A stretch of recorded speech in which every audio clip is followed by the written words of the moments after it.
time. Is there any other information that is not in your credit report that people sometimes think there is? Yeah, there's not going to be information about your bank account or your checking account. We'll talk later about where you are going to find that information, but it's not in your credit report. And all that information is used to generate what's called a credit score. Okay. And there are companies out there that they make their money, and sometimes it's these credit bureaus we'll talk about, but they make their money by looking at how much credit do you have, how diverse is that credit, how long have you had it, that kind of thing, to come up with this formula that will say, you know, okay, well, you have this number, you're a 600 credit, you know, your credit score is 600 or 700, and that, you know, is going to determine how big a risk you are to another creditor. Right, and of course the most commonly known credit score is what's called the FICO score, which stands for the Fair Isaac and Company, which is the company that produced the formula that takes all that information in your credit report, puts it through the formula, and comes out, spits out this number that usually ranges between 300 and 850. Now, obviously, the higher the score, the better for you. That's when you start hearing people say you have great credit, or you have A credit, A- credit. And when you start going down, I think it's below 660 or about 660 or so is when you start getting into territory where lenders will see you as more of a credit risk and start charging you higher rates for loans if they give you the loan at all. Well, yeah, and of course, Fair Isaac Company isn't the only credit scorer out there. So it's really important if you are getting a credit score that you know on what scale it is, who generated it, because not all credit scores are alike. That's right, and there are certain things, certain pieces of information that are explicitly prohibited from being included in your credit score. That's to prevent discrimination and other unfair practices. So for example, race of an individual or their nationality or age, things like that are generally not allowed to be used to come up with your credit score. And it's not in your credit report. I mean, there's all sorts of laws around credit reporting and all of this sort of access to it, and there's very strong laws that say you can't, you know, in a credit report, and even in making credit decisions, take that into account, somebody's race, age, gender, national origin, etc. Right. But I think a lot of people, you know, end up with problems in their credit, and they have concerns about how long stuff can stay on their credit report. So why don't we quiz people on that one as well? Let's do that. Okay, so question number 2 for our audience. How long can negative information stay on your credit report? Is it A, 2 years, B, 7 years, C, 10 years, or D, forever? And this is actually kind of a trick question, right? Because the answer is B, C, and D. Most information can stay on your credit report for 7 years, and by law, negative information that's older than that is supposed to come off. So that includes things like late payments, charge-offs, as you described, and most other negative information about your accounts. And there's a couple of exceptions. Bankruptcy is a big exception. If you file for bankruptcy, that can actually stay on your report for up to 10 years by law. And then the forever, that's just in a couple of really rare cases that probably aren't worth getting into here. But you know, sometimes we hear from people they have student loan information that stayed on their credit report way longer than they thought it should be, government student loans, and so there's certain things like that. But generally 7 years for most negative information. And the older the information, the less it affects your credit score, and the less it's going to affect the rate that you get from lenders. So, you know, we're going to talk a little bit later about steps you can take to improve your credit, but if you see things that have happened on your credit report 5 or 6 years ago, you know, most experts say you don't have to worry too much about that. Yeah, I mean, I think also what comes up a lot is people say, well, you know, this information's in there, it's very private information, you know, who can see it? Who has a right to see it? And we talked a little bit about how creditors who want to sell you their products take a glimpse at it. But in another way, you know, a lot of people, I think, there's a misconception that they have to give permission for someone to see it, and that's just not the case.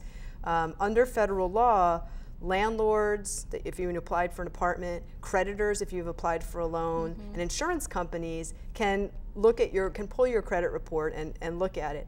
Employers, as we said at the beginning, can also look at your credit report, but there's a really important protection there, which is that you have to give your permission before an employer can pull your credit report. The only thing is, and a lot of people have said this to us that we work with around New York, well, you know, I go to apply for a job, and you know, the job has nothing to do with handling money. You know, it's a job for a receptionist or a word processor, or there is the example of a truck driver. I go in to apply for the job, and they say, well, we want to check out your credit, and what are you going to say? No, you can't. You need the job. So it kind of, you are in a bind, but But the fact is, they don't have a right to look at it unless you give your permission. And they're the only ones that have to ask permission, right? It's pretty much everyone else can get it as long as they have some business reason, some business interaction with you. So that's why you go to apply for cell phones even, and they want to check your credit. And if you don't have good enough credit, they might ask you to put down a deposit for that phone, which other people with higher credit or more credit don't necessarily need to do.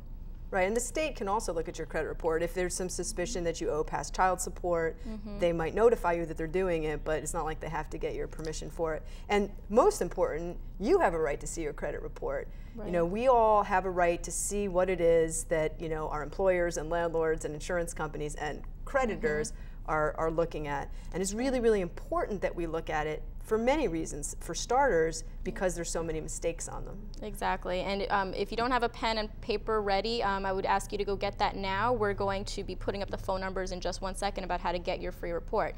But before we do that, I just wanted to go back to, you know, all these agencies and companies that can see your credit report. And, you know, I thought this when I first learned this, and I'm sure some of our viewers are thinking this.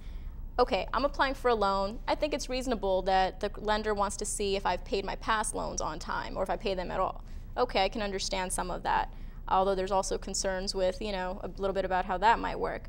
But why would a potential employer or a car insurance company, you know, why do they need to check my credit? What does it say about my driving abilities? Why should that affect the rate that I pay for car insurance? Well, it's interesting because, you know, our organization has a really strong view on this. We think that credit reports and credit information is being used way out of context and is being used in a way that's very harmful to lots of people. And, you know, in the car insurance example, insurance companies would say, well, if you have bad credit or your financial you might, you know, suggest that your financial situation's messed up, you're going to be more likely to put in a claim. Now, I don't know what, you know, basis they have for saying that, but they're constantly proclaiming that they've done research and there's a connection between people's credit and their riskiness as an insured party. In the employment context, you really got me. I don't know. I mean, that, you know, to say that somebody's credit is an indication of what kind of employee they're going to be, you know, you can have a really heated debate about that. I know where I fall on that. For us, your credit report or your credit history is not an indication of your degree of responsibility, of your professionalism, of your character. But I'm sure there's lots of people out there who would disagree with me and say, no, no, no, if you don't pay your bills on time, that suggests that you're not a responsible person and I wouldn't want to hire you. And I think that's how it's all sort of seeped into our culture and into our way of thinking about credit. And meanwhile, we're all being bombarded with solicitations to get credit. It's all around us all the time. And, you know, people are getting really jammed up by it. And, you know, whatever you think about it, the reality is that your credit report and credit information is being used in all of these different realms, and, you know, the list is growing. So it's real important for people to get their credit reports, which we're going to talk about now. So I think one obstacle for some people that haven't checked their credit reports is they don't know where to go. Where does this report exist? Is it something that only lenders can get? And as you said, federal law actually gives us all a right to check our own credit reports. There's 3 major credit reporting agencies, which are also sometimes called credit bureaus. The big 3, as they're known, are Equifax, Experian, and TransUnion. These are national companies that maintain databases about all of us and our credit patterns and information.